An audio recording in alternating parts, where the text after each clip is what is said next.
I chaired the Small Business Committee for 6 years, and I'm no longer chair of that, but I'm on international relations, working on reform of the Export Administration Act. That's export controls for our manufactured items. And I also sit on the committee on banking, financial services, and that's the issue. That's the whole issue of access to capital.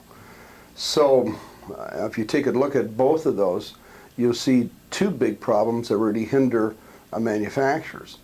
Access to capital is being impeded by several things taking place. Number one is the huge amount of spending that's going on in the federal government.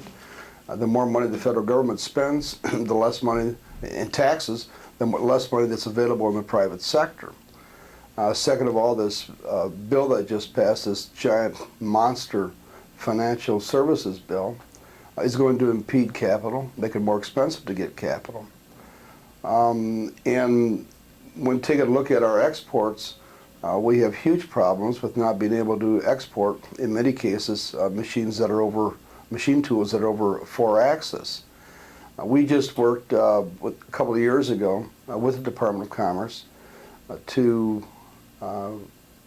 modify Section 17C. Most people think it's not the C-17 airplane, it's Section 17C of the Export Administration Act, and that's resulted in billions of dollars more in aircraft exports.